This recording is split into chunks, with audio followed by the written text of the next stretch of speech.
podcast and a top 5% podcast globally, Christoph chats with thought leaders and experts to share tips and tricks that can help you tell your company's stories better to drive business results. Available wherever you listen to podcasts, live streamed on major social media channels, and part of the DB&A television network, available on most U.S. television sets and streaming on Roku and Amazon Fire. Here's Christoph with today's episode. Let's go. Let's go, business storytellers. Hey, how's everyone doing? Thanks for joining me. What was that? Episode 583. Crazy times. We're moving right along here. Now, before we jump into today's topic, uniquely you, by the way, why wouldn't you want to be uniquely you? And I can tell you why. Because we're taught to fit in, not to stand out. But today you have to stand out. So we'll dive into that topic and talk about that. I'm watching my guest in the green room. She's already nodding her head. So I'm on the right track. But before we get to the show here, this is the latest review. I think it's over on Apple Podcast.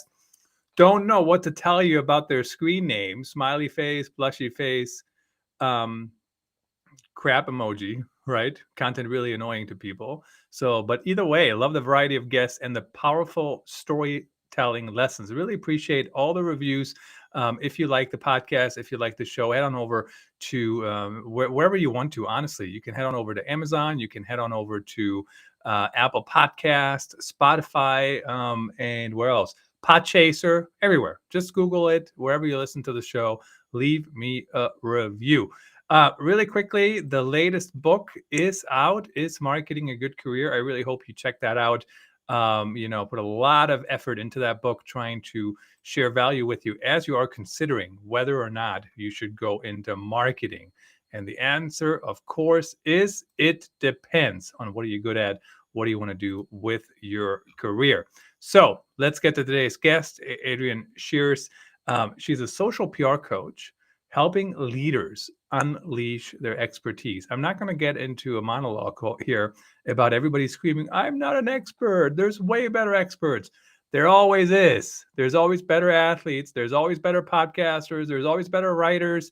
You don't have to be the best, but still be uniquely you. Let's find out what Adrienne has to say about the topic. Welcome to the show. Hi. If you're not watching us on any video channel, you can watch on Spotify. Please head on over there. You can see us fist bump. It's one of the favorite parts of the show for me, quite frankly, when I see people come on and we do that. Adrienne, tell us, why is it so difficult for people to actually build a personal brand publicly and intentionally? Well, there's a lot of reasons. First, the thought of having a personal brand gives people a lot of ick factor. They're like, oh, I should just work hard. You're really not encouraged to build a personal brand. And I'll give you an example. The beginning of my career, I graduated during the Great Recession, which means there was not a ton of jobs. And I quickly figured out, in order to stand out, I really needed a personal brand. And so social media was fairly new. So I created a blog, I Heart Social Media DC. I had guests. I had meetup events in DC called I Heart Social Media DC. So I was becoming pretty well known in the DC space for social media. And so I was having a freelance career, but I really wanted a 9 to 5 since I never worked before and it wasn't my goal to be an entrepreneur. And so I went on this interview. I prepared, I was ready. The panel liked me. I was excited and I got rejected. And I learned later the reason why I got rejected was because I had a personal brand. They thought I wouldn't be able to work well with others, that I wouldn't be focused on the work. And so some people will weaponize a personal brand against you. However, the right people appreciate a personal brand, and a personal brand has given me the opportunity to speak with you today. To get interviewed by the media, conferences, get paid speaking gigs, better clients, a lot of different things. Another reason why people have a problem with building a personal brand is you really have to dig deep into who you are. And sometimes you just don't want to do that. And as you said earlier, we're taught how to not stand out. It's really important to conform. And so that's really uncomfortable for a lot of people. So you have to work through that. And especially if you're creating online, you're putting yourself out there. And while you get lots of compliments, you can also get people to say not so nice things about you. So it's got a few reasons why people don't necessarily want to dive into having a personal brand. And I've had people try to weaponize my brand against me. Usually, it's like, "Well, he said this on social media. Well, he said that," and I'm like, "You first of all, you can prove what I say." And I haven't used social media in a true. You know how the kids or whatever young adults that grow up with social media, how they use social media, right? It's like it's almost like we're just having a beer or whatever. Like it's more social. I don't think I've used social media in that way in maybe forever. Maybe early on I did, but today I use it for as a business purpose, right? Yes, I'm still social. Yes, I still share stuff. Yes, I still respond to people when they're not jerks, but I don't use it as in, oh, today at my work was horrible because of whatever. Like I don't do that, even if that's ever the case, right?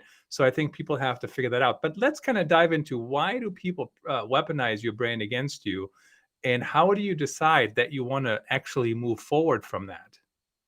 So I believe that having a personal brand gives you the power of options.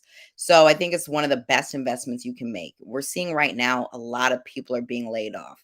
If you get laid off and you've been working hard, but people don't necessarily know who you are, and maybe you don't have a role that's very public facing, or you don't get to interact with a lot of people, you're really starting from the bottom and having to apply to jobs.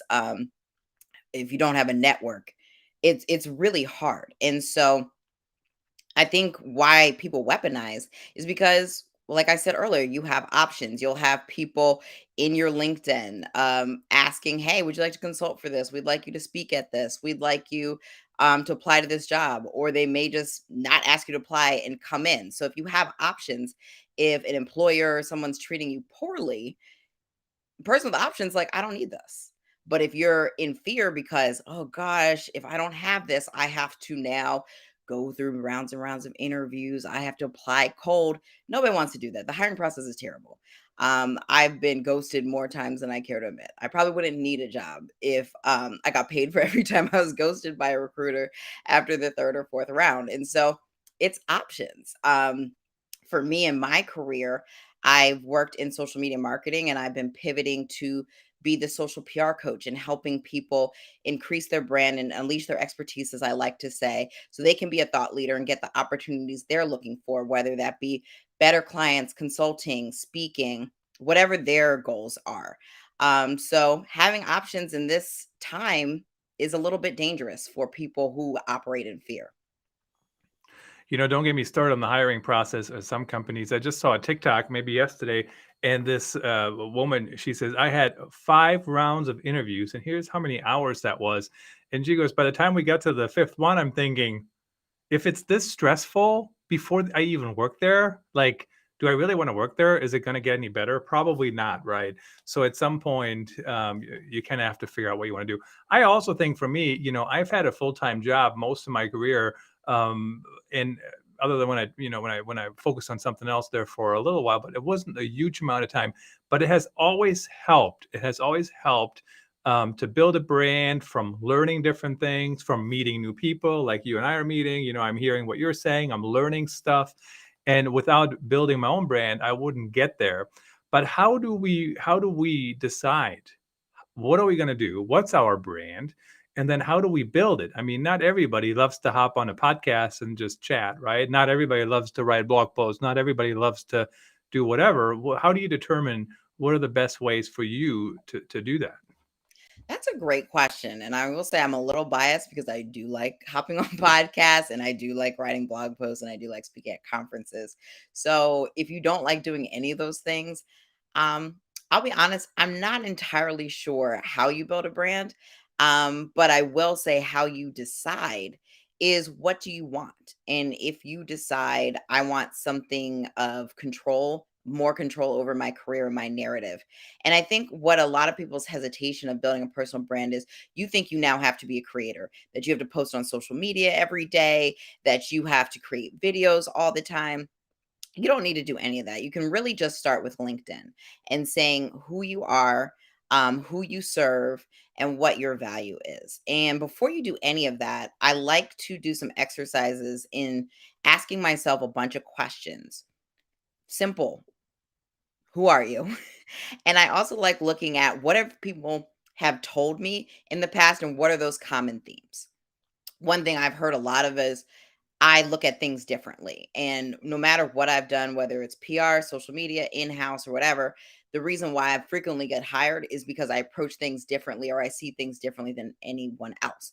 And so the transition to social PR coach makes sense because I see things differently. So I give people solutions or questions that they hadn't thought about in a certain way, and they appreciate that. Um, when I go back to how do you build this personal brand, look at what are your strengths? What do you do better than anybody else? What do you approach differently? And then also, what is weird about you? What's maybe something you got made fun of for as a kid? All of those things give you insight into you, and you tap into something which I like to call your superpower. From there, whether you have a 9 to 5 or not, you really need to focus on the value you bring. Don't have your LinkedIn be, oh, I'm a social media manager for Pepsi. Because when you're no longer a social media manager for Pepsi, what are you? Are you a social media manager that, um, gets influencers buzzing organically, that does conversions, whatever your strength is, something that will be with you regardless of who your employer is. Another way to build it is to really just talk to people when you go to networking events. Just say who you are, what you do, and really be consistent. And I think that's a great way to get started. And also realize there's levels. There's, do you want to monetize your personal brand versus you just want people to know who you are when you apply to a job or attend a conference? Those are two different levels of efforts. So once again, that ties back to, what is your goal? What are you trying to do with this personal brand? I mean, everything in life comes down to goals, and it's always so interesting. We have to remember to actually figure out what those goals are, because otherwise we just end up having some goal that we're like, oh, that's the goal? Is that the point? Maybe not. When you talk about monetization, it's very interesting because certainly one way to monetize it is to keep getting better jobs, to get a new job, or if you're laid off, also to find a new job. The other way is I would not recommend necessarily to go down the create as much content as you can and monetize it through ads. That's probably one of the hardest ways to monetize anything, but you can monetize your brand, by working with the right brands, by working on the latest platforms. I mean, I think it was Michelle Nagomi who was on the show, and she said Walmart has uh, an affiliate program now. I don't know why. And I'm like, they do? And her point was, they're so late to the game. And my point is, I'm signing up for everything and I'm seeing what works and what doesn't. So both of those points can exist together. But it was just interesting because my opinion always is sign up, do it, try it. Now, you talked about employer loyalty. And what's your opinion on, some of the older generations, which of course I'm getting closer and closer to that too, but uh, they say, oh, there's no loyalty in employees anymore. They just hop every 3 years or sometimes quicker or whatever. And my opinion has really become that the reason people used to stay in jobs for a long time is because there were employer financed pensions. And today, the only way you can get a real good raise, as far as I can tell, or maybe I'm wrong, you tell me if I'm wrong, is by jumping jobs, right? That's the one way to get, a substantial raise. So, are people just job hopping, or are people just doing what's best for them? I think people are doing what's best for them. I'm a little biased because I'm a millennial, so I came up in a really bad job market where the salaries were pretty low in comparison to what previous generations had made and previous to what my education cost. So the only way I could really survive was to job hop. So from one job, I literally increased my salary by 70%. I would have never made that if I had stayed. I would probably still be severely behind. So yeah, is I have bills to pay. I would love to be loyal and not have to, have a personal brand and just be treated right and have the golden parachute or golden handcuffs, whatever they call it, at the end of the day. But staying at a job for too long actually loses you money. And I'll just speak to being a millennial. And I know that's true for us. I'm not sure about, other generations, but no, there's no loyalty. We've just literally seen all these people get laid off. One of my good friends, was pregnant and got fired or laid off. I had lost my job as soon as I closed on a house and they knew I closed on a house. So no, you have to do what's best for you. You have to do what's best for you. Now, the other thing where what might be best for you is to figure out what are your core topics and as you're building your brand. So, for example, my core topic, my entire career has been around storytelling. Now, how I tackle that topic has changed dramatically, right? I didn't used to do this, and now live streaming is easier than ever. And I also didn't used to podcast, right? I did written word to podcasting to live streaming to Amazon Live, whatever. Like there's always something new, virtual reality, right? Metaverse, all these different things. But then I see some people who have very strong brands out there, and what they do is their core topic is always whatever the latest hot topic is. So all of a sudden, they're an expert at live streaming, and now they're an expert at NFTs, and now they're an expert at, how to drink your coffee in the morning.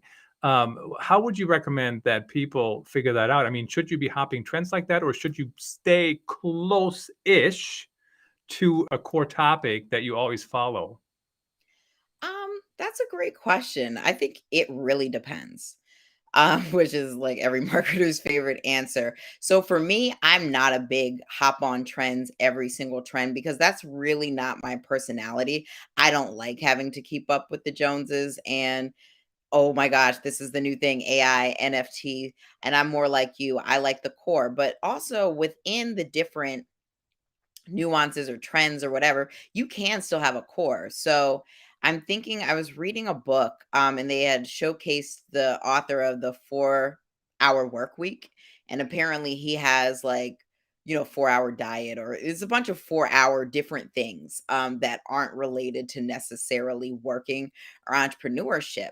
And the reason why it works for him is because his whole life it's been about optimization and getting the quickest way to point A to point B without, having too much effort. So that's why it always fits for him, even though it seems very different. So I think you can never go wrong if you stay with your core and your values.